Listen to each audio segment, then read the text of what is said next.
아이의 아버지로 더 세심히 살폈어야 했다고 생각합니다. 법적으로 문제가 없다라고 말하며 내몰라라 하지 않을 것입니다. 모든 것은 청문회에서 소상히 밝히겠습니다. 조국 법무부 장관 후보자의 딸이 졸업한 고려대. 부정 입학 의혹이 불거진 뒤 학생들은 실망감을 감추지 못했습니다. 특검, 국정조사 등을 통해서라도 반드시 책임을 묻도록 하겠습니다. 조국 후보자의 딸에 대한 국민의 분노와 허탈감은 법적 잣대 이전의 문제입니다. 가짜 뉴스 생산 공장으로 전락해서는 안 됩니다.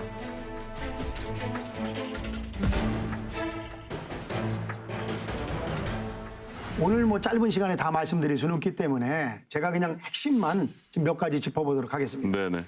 첫 번째는 조국 후보자가 1998년도 IMF 때 송파에 있는 모 아파트를 네네.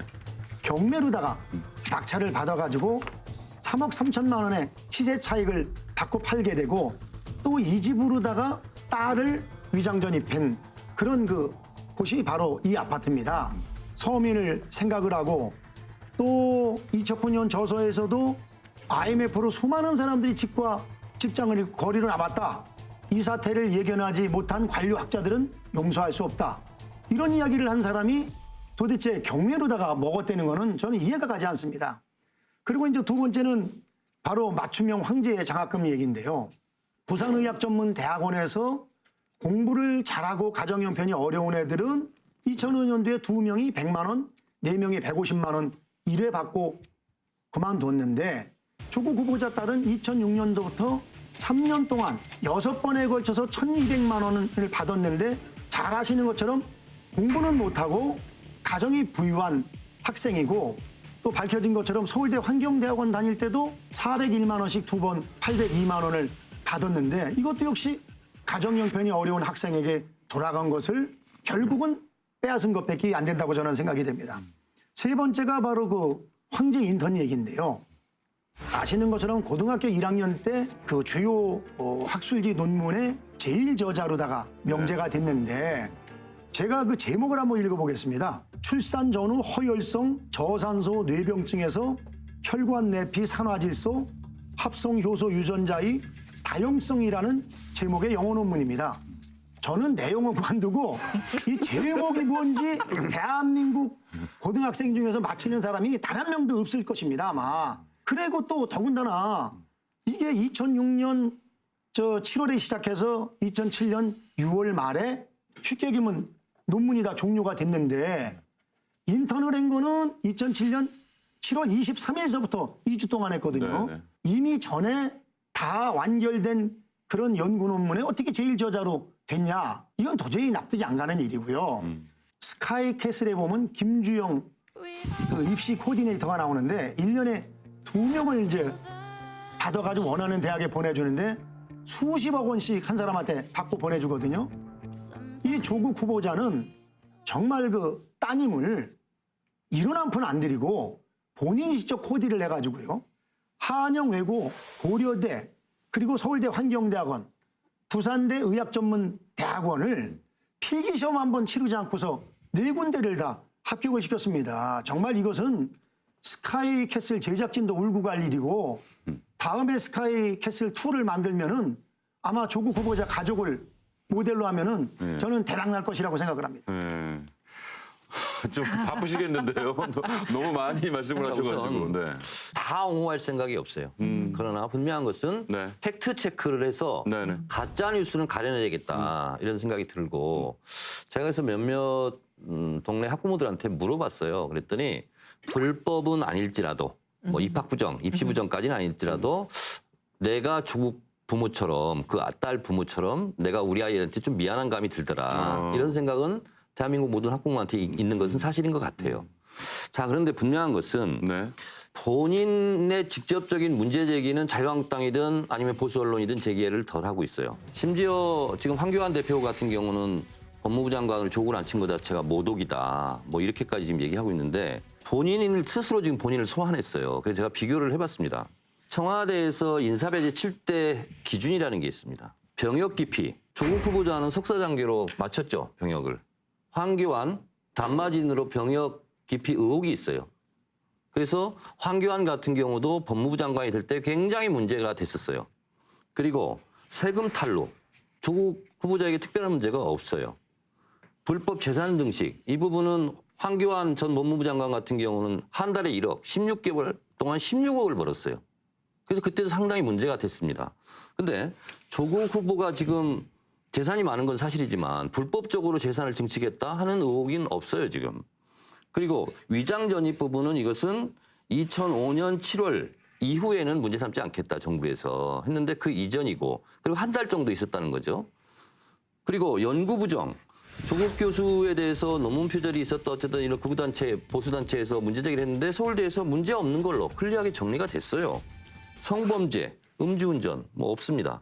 그래서 일단 본인에게 제기되는 문제는 별로 없다라는 거 하나는 팩트 체크를 해야 될 것 같고, 또 하나는 가짜 뉴스가 나오는 게 뭐냐면 조국 후보 딸이 생년월일까지 바꿔가면서 부산 의전원에 입학했다. 근데 그것은 입학 이후의 일이에요. 그러니까 입학하고도 아무 관계가 없어요. 근데 마치 거기에 무슨 의혹이 있는 것처럼 이렇게 가짜 뉴스가 나오고 있고, 또 하나는 초창기에 나왔던 가짜 뉴스가 뭐냐면 동생 부부가 위장 이혼을 했다. 그래서 전 재수가 호소문을 냈지 않습니까? 동생이 뭐 위장 이혼을 했더라도 본인하고는 직접 관계는 없는 얘기예요. 근데 처음부터 그런 걸로 도배질을 하기 시작했어요. 심지어는 선친의 묘 비서까지 가서 파헤치고 거기에 나와 있는 미성년자까지도 드러나게 해서 인권을 침해하고.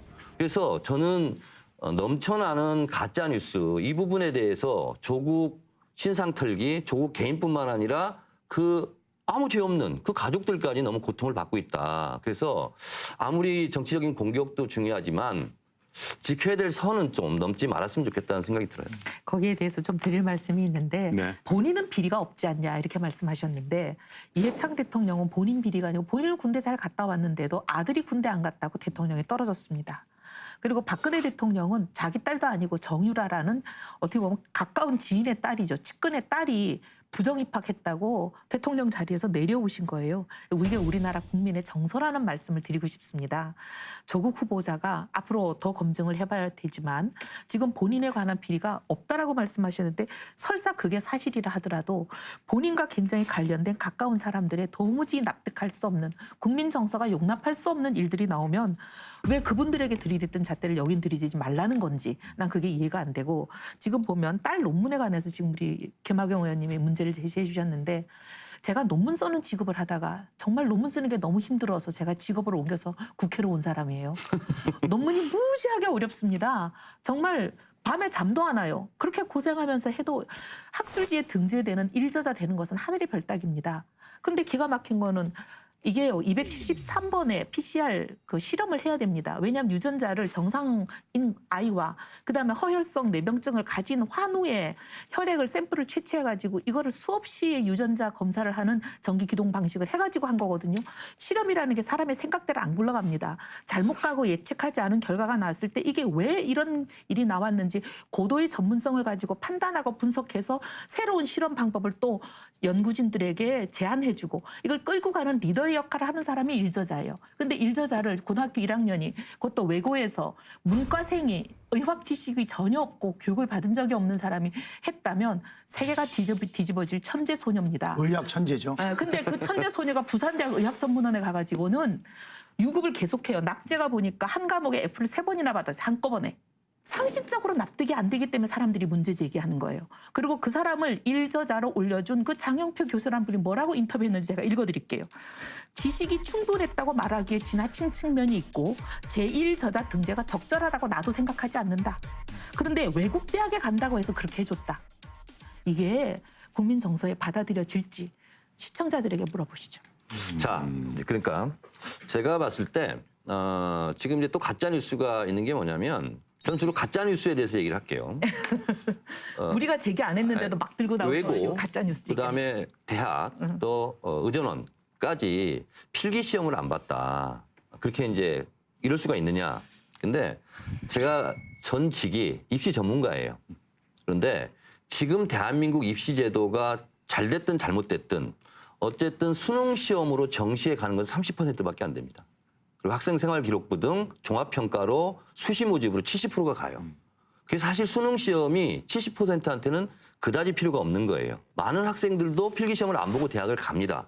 그래서 그것도 사실은 가짜 뉴스성이다. 그래서 팩트와 가짜 뉴스는 정확하게 구분하고 또 법적으로 문제가 있는 부분은 있는 대로 또 없으면 없는 대로 국민 정서를 해친 것이 있다면 그 부분은 청문회를 통해서 본인의 입장을 밝히고 그렇게 정리해 나가면 될 것 같아요.